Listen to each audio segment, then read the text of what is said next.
দুর্গা পূজার সময় যে নবপত্রিকা পূজা হয় সেই সময় কচু গাছকে কেন পূজা করা হয়? সেটি একটা জঙ্গলের গাছ, তাকে কেন পূজা করা হয়? এর সাথে নবপত্রিকা পূজার কি সম্পর্ক আছে? কেউ কি জানেন?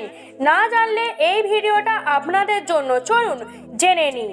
দুর্গা পূজায় নবপত্রিকায় একটি কচু গাছকে পূজা করা হয়, কিন্তু কেউ কি জানেন এর মধ্যে রহস্যময় প্রথা চলে আসছে যুগ যুগ ধরে।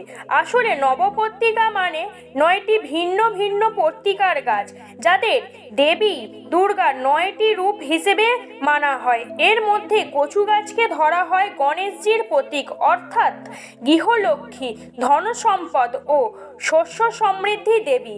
কৃষিজীবী সমাজের কচু শিকড় ছিল খাদ্যের ভাণ্ডার, তাই মা দুর্গা পূজায় কচু গাছ যোগ করা মানে অন্নপূর্ণার আশীর্বাদ ডাকা। ভক্তরা বিশ্বাস করে নবপত্রিকার প্রতিটি গাছ মিলে তৈরি হয় দেবীর জীবন্ত শক্তির রূপ। তাই কচু গাছকে পূজা মানে শুধু গাছ নয়, মা দুর্গা মহাশক্তির আহ্বান করা।